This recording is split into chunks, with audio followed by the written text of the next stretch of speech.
آج تک نہ جانے کتنی لڑکیوں نے اسے اپنا گرویدہ بنانے کی کوشش کی تھی، لیکن اس کا دل بھی ایک جگہ اڑ چکا تھا۔ نہ اسے کسی گوری رنگت میں دلچسپی تھی، نہ ہی کبھی کسی محجبین کی کوئی ادا اسے متاثر کر سکی۔ دل تو بس صرف اسی کے روگ میں مست رہنا چاہتا تھا۔ رخصتی کا وقت ہو چکا تھا۔ ظفر صاحب اور عنایہ دونوں کی آنکھیں آب دیدہ تھیں۔ اگر کبھی زندگی میں میری کوئی بات بری لگی ہو تو معاف کر دینا، ظفر صاحب شازمہ کو گلے لگاتے ہوئے نم لہجے میں کہنے لگے تو وہ ان کے سینے سے لگتے ہوئے پھپک کر رو دی۔ طلال پاس کھڑا خاموشی سے یہ جذباتی منظر دیکھ رہا تھا۔ انکل، آپ بالکل بھی فکر مت کریں، میں شازمہ کا بہت خیال رکھوں گا، اور جب بھی اس کا دل آپ کے لیے اداس ہوا میں اسی وقت آپ سے ملوانے لے آیا کروں گا۔ ان دونوں کو روتا دیکھ کر موسیٰ نے تسلی دینی چاہی۔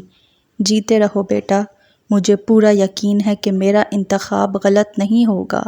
انہوں نے موسیٰ کو گلے لگایا۔ آپی، آپ تو سچ مچ میں جا رہی ہیں، آپ کے بغیر میں کیسے رہوں گی؟ عنایہ شازمہ کا ہاتھ پکڑے روحانسی ہوئی۔ موسیٰ کے ساتھ کھڑا طلال کن اکھیوں سے یہ منظر دیکھ رہا تھا۔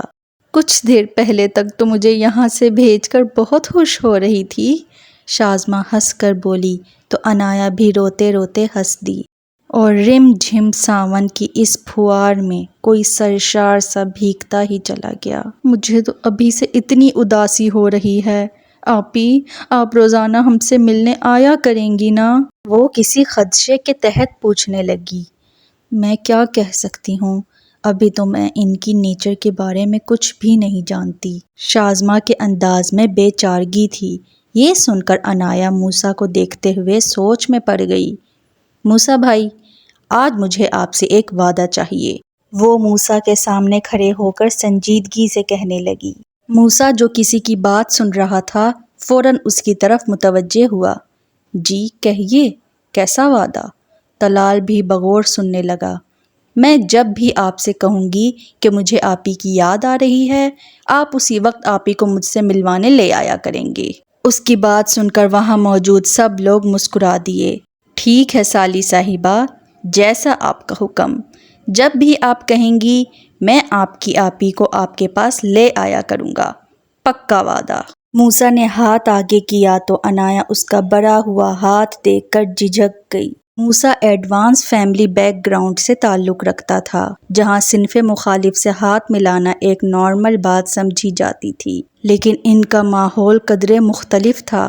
ایک عرصے تک عنایہ نے اسکول میں جاب کی تھی اور اب آفس میں کر رہی تھی، جہاں لڑکے اور لڑکیاں ایک ساتھ ہنستے بولتے اور کام کرتے تھے، لیکن شروعات سے ہی عنایہ نے اپنے اور دیگر کولیگز کے درمیان ایک باؤنڈری سیٹ کر رکھی تھی۔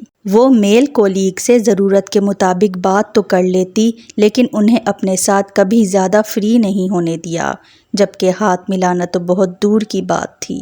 اب اس کا بہنوئی اس کے سامنے ہاتھ بڑھائے کھڑا تھا۔ وہ موسیٰ کو کچھ کہہ بھی نہ سکی، کیونکہ ابھی ہی تو اس کی بہن کا نیا رشتہ بنا تھا۔ اگر موسیٰ کو محسوس ہوا کہ اس کی سالی نے بھری محفل میں اس کا بڑھا ہوا ہاتھ نہ تھام کر بے عزتی کر دی ہے تو پھر سچویشن تھوڑی آکورڈ سی ہونے لگی کہ اچانک موسیٰ کے بڑھے ہوئے ہاتھ سے کسی نے ہاتھ ملایا، لیکن وہ کوئی نازک ہاتھ نہیں بلکہ ایک مضبوط بھاری مردانہ ہاتھ تھا۔ وعدہ لینے کے لیے دل میں مضبوط عہد رکھنا زیادہ ضروری ہے۔ وہ موسیٰ کے سامنے کھڑا تھا اور اس کے چوڑے وجود کی وجہ سے عنایہ کے سامنے کا منظر جیسے رک سا گیا۔ تم کسی لبرل فیملی میں نہیں بلکہ سادہ لوگوں کے درمیان کھڑے ہو، اور یہاں رشتوں کے درمیان کچھ قاعدے قانون قائم ہیں۔ تمہاری آزاد خیالی کو یہاں معیوب سمجھا جائے گا، لہٰذا آئندہ تمہیں ایسی باتوں کا خیال رکھنا ہوگا۔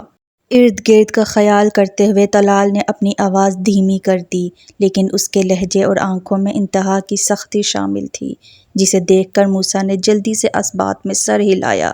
یہ تھی اداس آنگن کی قسط نمبر 40۔ ملتے ہیں نیکسٹ ایپیسوڈ میں۔ اللہ حافظ۔